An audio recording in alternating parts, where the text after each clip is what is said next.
And we're not here to let you down. We are here to bring you the best public affairs programs that you could possibly listen to on the radio station, any radio station here in town. This is FM 90.1 KZFR Chico, listener-supported community radio for the Sacramento Valley, the foothills, and beyond. And this is Peace and Social Justice.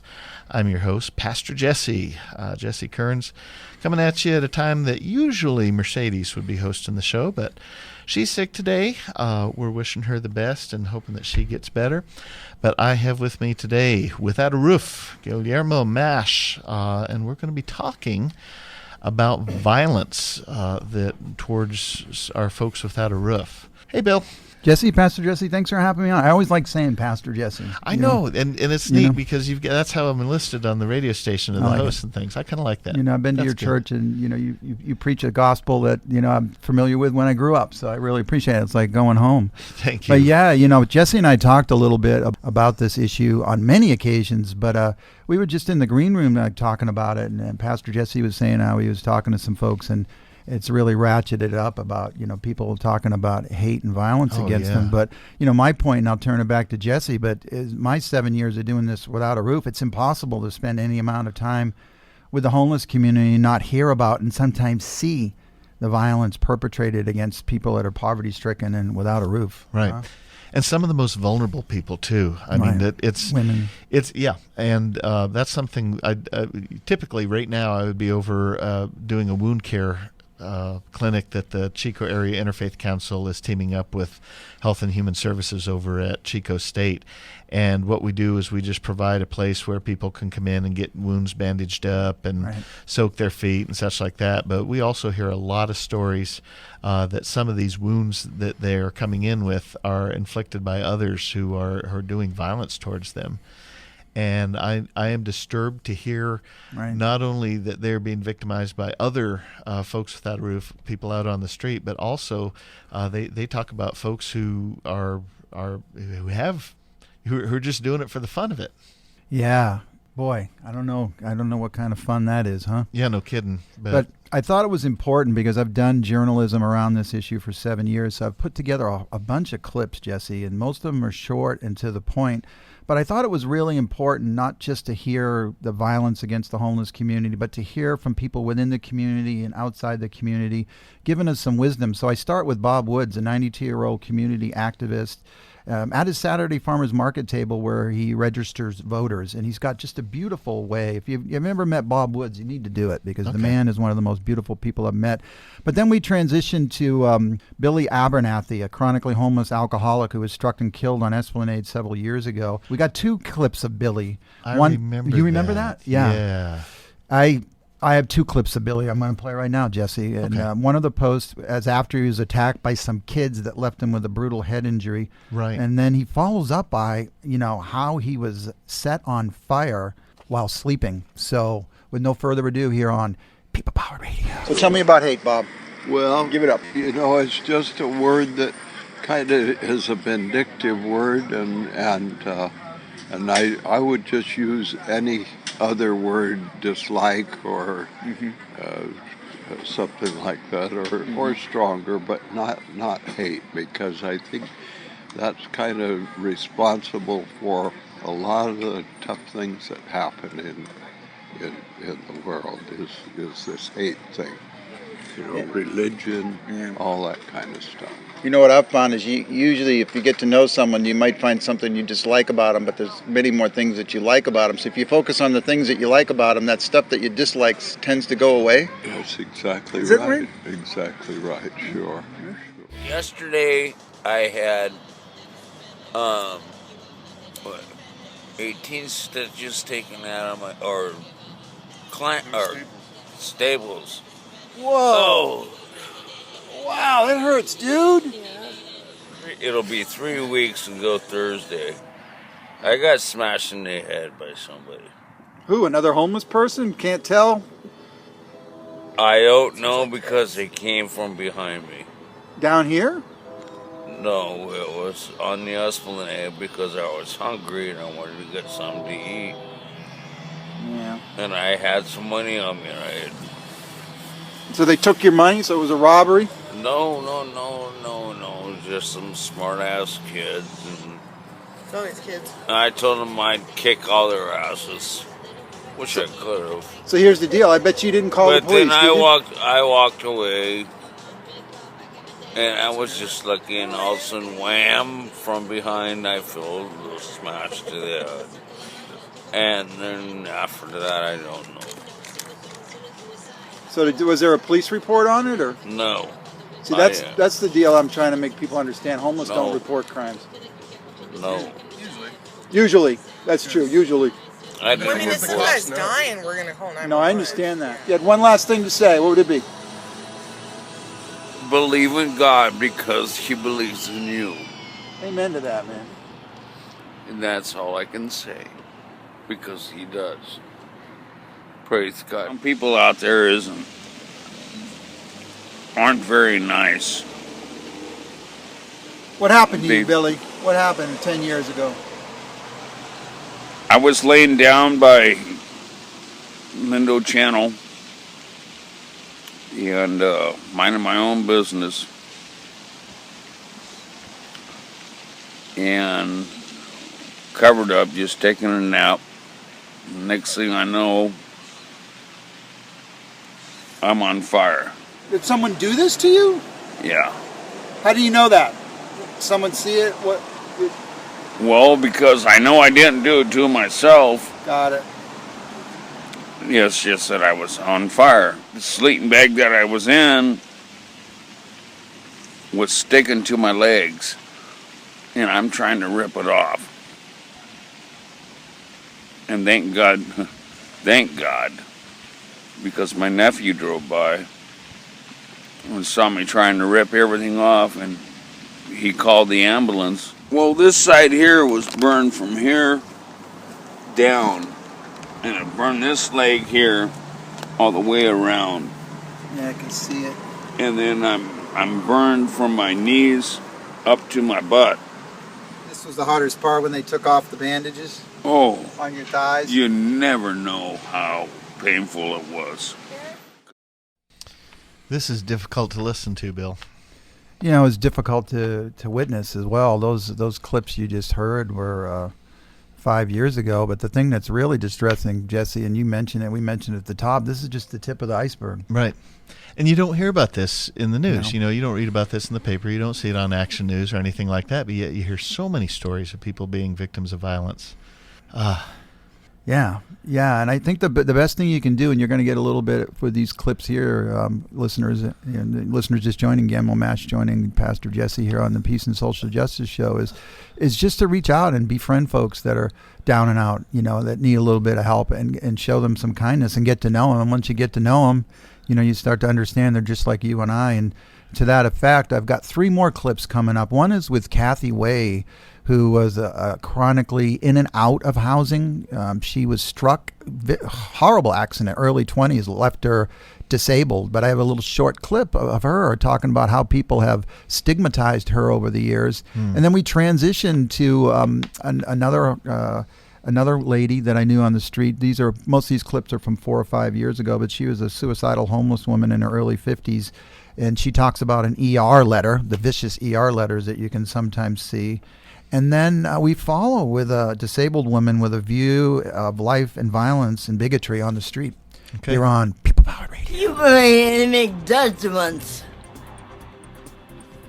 hurtful judgments because of my speech impediment and the fact that I'm in a wheelchair.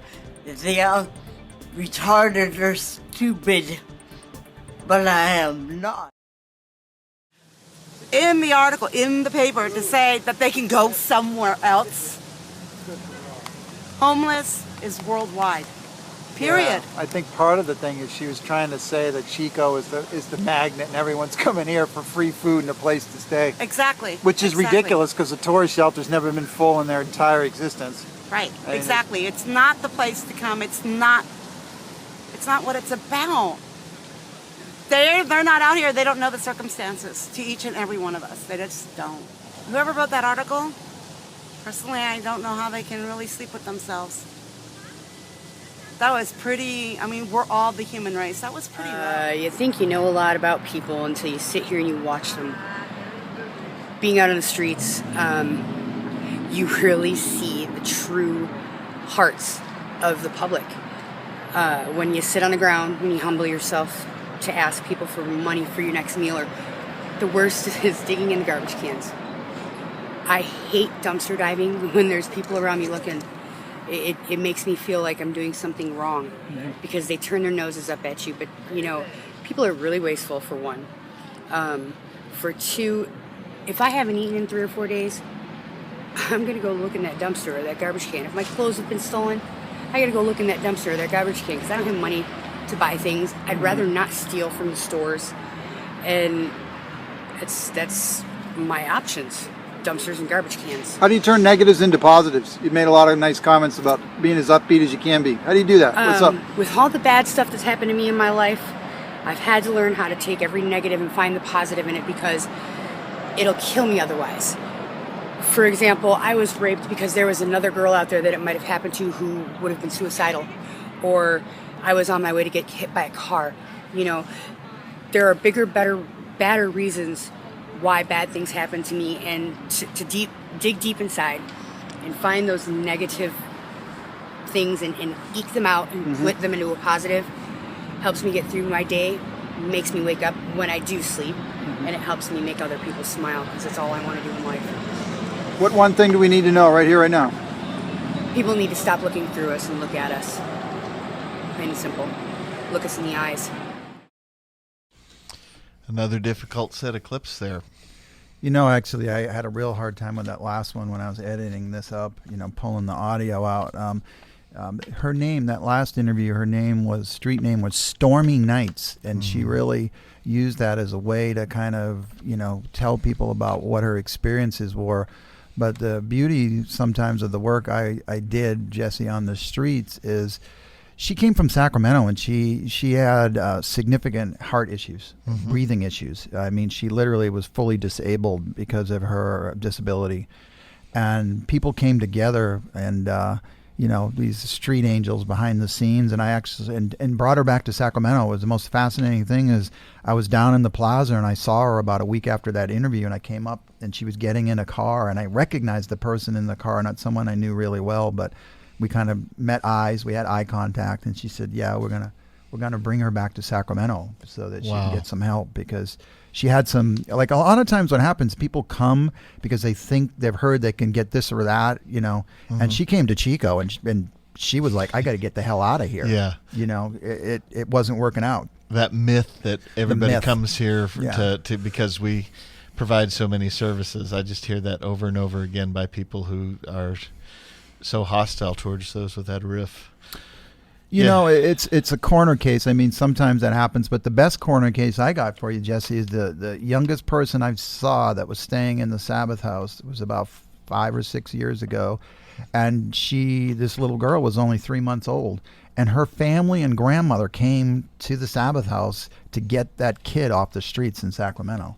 Right. And I'm like, I'm glad the Sabbath house is here so we don't have a 3-month-old baby living on the streets of Sacramento. Right. But the will and the care needs to be there to understand that people on the streets are just like you and I. They have aspirations and they have connections and they have people that care for them to some extent, a lot of times within the homeless community. And usually if they're changing communities, Pastor Jesse, it's for a job. They think they're going to get housing. They want to go see their kids. A lot of times I don't know how many people I've spoken to that are stuck in Butte County because they're on probation or parole. Right. But that's a whole other show. Yeah, a whole big time show. Yeah. But I really did want to land on what Stormy Nights said there at the end, Pastor Jesse. If you really want to know, what you can do is just look us in the eye and talk to us. And I enjoyed it. I still enjoy doing it in that I meet people where they're at. And it's a totally different dynamic, coming up to someone and approaching them and talking to them with love where they're at versus going to the Jesus Center or the Torah shelter. Sure. In a quote unquote environment that's kind of structured. Right. Matter of fact, I was kidding when I left Sacramento. I did this homeless walk and I ended up in Chico and stayed here. But I did this blog post, Pastor Jesse, in 2012. If aliens were to land and they wanted to know what was going on in the homeless community, and the only place they went to was loaves and fishes, they would have gotten a skewed view of what the reality is. Yeah. Right. And the reality is what people are doing and living and trying to do to survive on the streets. Yep. Last Friday, I met a woman who was actually a victim of the car fire in Reading last year, and she worked as a paralegal. And she's on the streets because she ran into some health problems that she couldn't work, and she didn't have a home, and so she came down here to Chico thinking that there might be something down here for her, and here she is living over in the Channel. The Lindo Channel down here in Chico? Yep. Is what I wanted to do. I was actually kind of trying to edit some of this stuff for airtime, but with that note, I actually want to try to find this link from John. I'm going to slip this in. Okay. Because I had this wonderful interview with John. It's a good story, too. John and Jen, a lot of people, if they're listening in the homeless community, they know who Jen and John are. Jen has been working. She's been housed for like 2-3 years, and she's back living with John, who you're going to hear from right now. But his story is exactly what you're saying. He was disabled. He had a house on the fringe. A lot of these people are paycheck to paycheck, disabled, lost his job. He's out on the street. Yeah. And then after that, we're going to transition into a vignette I did up in Humboldt County. I did this thing called the Humboldt Justice Tour, and I was homeless on the streets of Humboldt County, looking at what's going on in Humboldt County for poverty-stricken folks. And then I interview a friend of mine, James Moody, on rolling the bums. He was actually viciously kicked, left him in the hospital. He was in a wheelchair when I interviewed him. So anyway, show some kindness. Yeah. People Powered Radio. A good friend of mine, John, the significant other of Jen, and you had some really cool things to say about respect and some stuff. What do you got, John? Well, the respect side of it is that, we're all still human and everything, no matter what we're doing. And our situations, like my situation is, I lost everything through a disability, and now I'm living on the streets on disability, thing like that, and I can't afford any place to rent. Otherwise, but the city needs to know that a lot of these people out here are here for that reason, is because they just lost everything through their life, I guess, and like that. And then there's a lot of others that are mentally, and nobody's doing anything about it, but just throwing them around like dirty rags, I guess, or whatever. If you could get one thing across with respect to folks experiencing homelessness like you, what would it be? Kindness, I guess. You show some feeling about the situation. All the fish? I can. Somebody put fish or something all over this one seat we have. Oh, man, it stinks. It's really bad. The reason we're talking about this bench is there was a veteran actually who was out here helping to keep this place presentable, and some place that I, as a veteran, can be proud of. Physically weed whacking, talking about how people don't come down here because they're afraid of the homeless community, and then maybe if they did, they'd find out they were just humans, just like I am as a vet.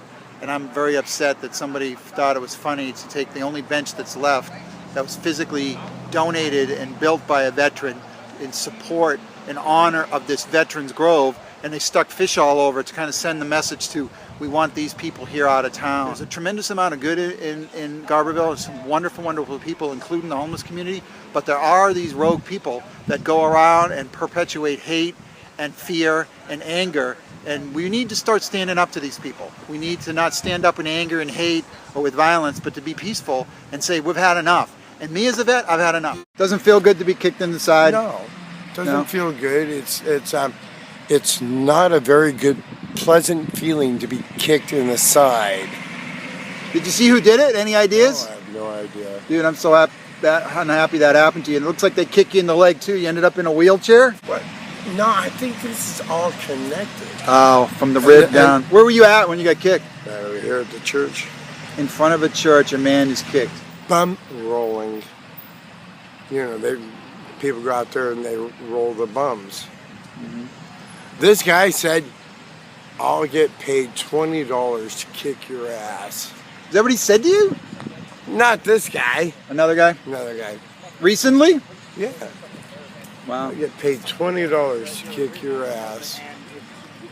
I said, I'm looking at my pockets. I'm going, I might have $20 for you not to kick my ass. Man, God bless you, James Moody. God bless you, Dan Nash. Oh, you got some doozies this week, Bill. Doozies. You know, a lot of people, Jesse, they're kind of like, appreciative of what I've done, and they're going, how come you're not doing it anymore? Yeah. I mean, for the first 3 or 4 years I was in Chico, this was my daily life, reaching out and talking with these folks, and it's hard. Yeah. It's really hard. I really feel blessed that it's hard on me to hear it.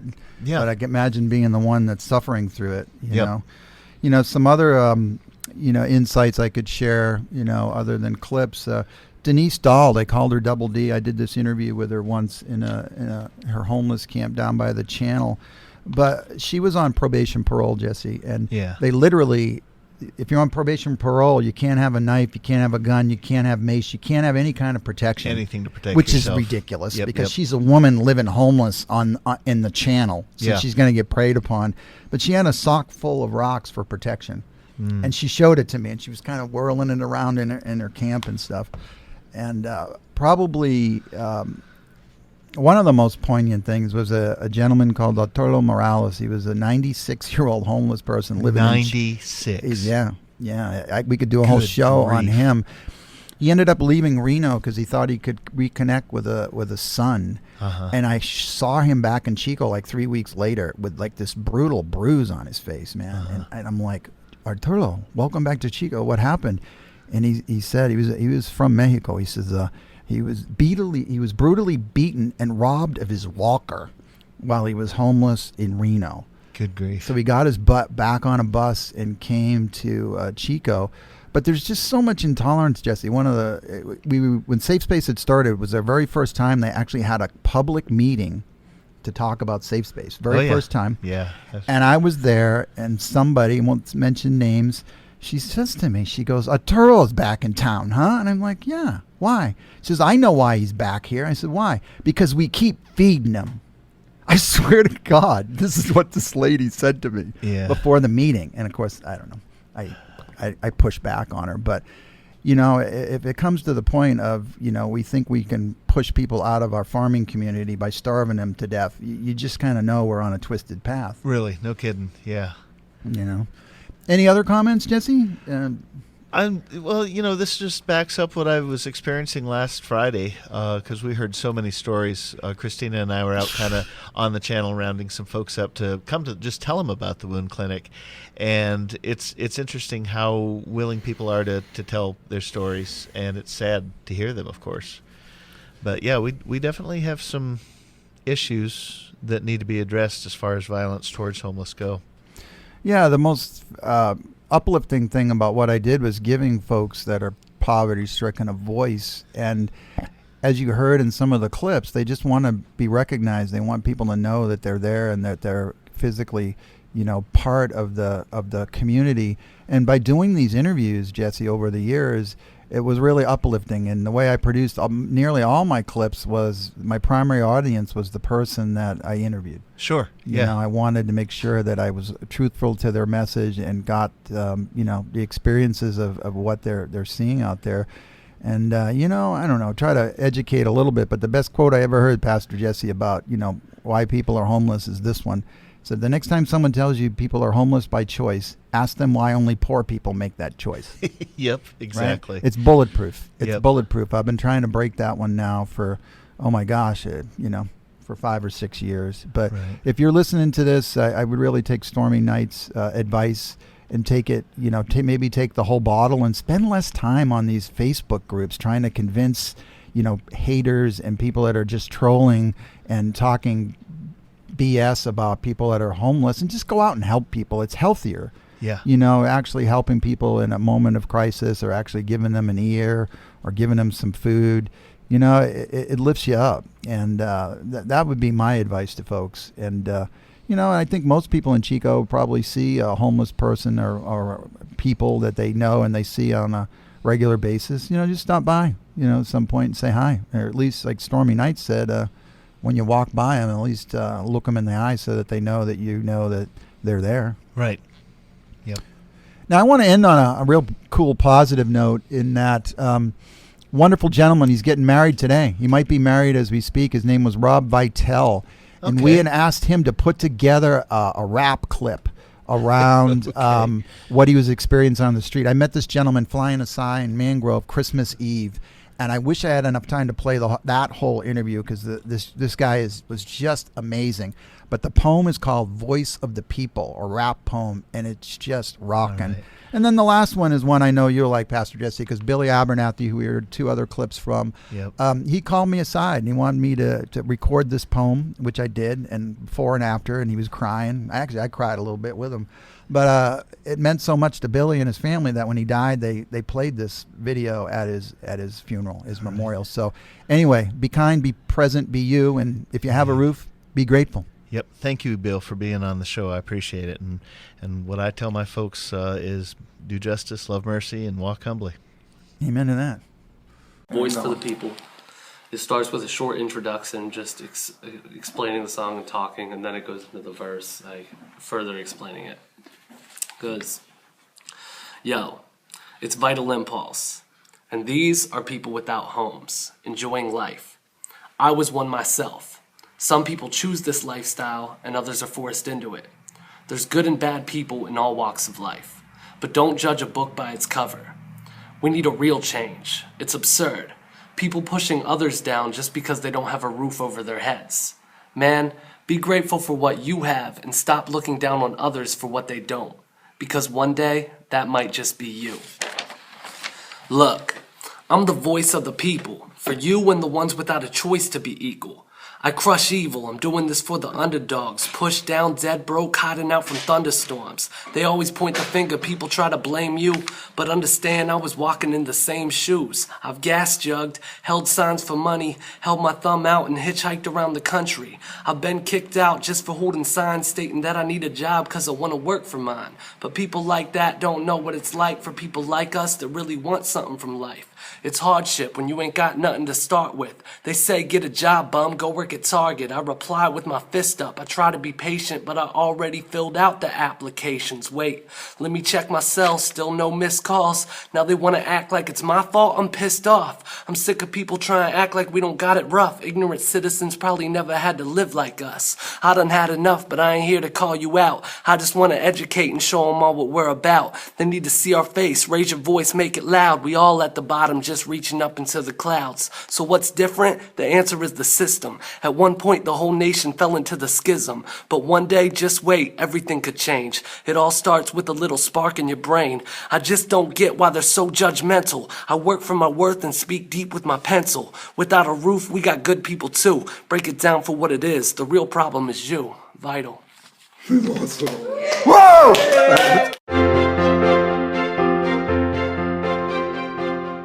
Hey, you. Yeah, it's me. What's going on with you? For I'm still me. I'm with you every day. I'm with you when you pray. I'm with you when you're happy or sad. And yes, I'm even with you when you're mad. So you know that you can always turn to me, for I'll always be there for you. Well, what did you think about that, Billy, listening to yourself? Well, it was a wonderful feeling and it teared me up because sometimes I make wrong mistakes and do stupid things, but I always turn to the Lord because He's there for me. Billy.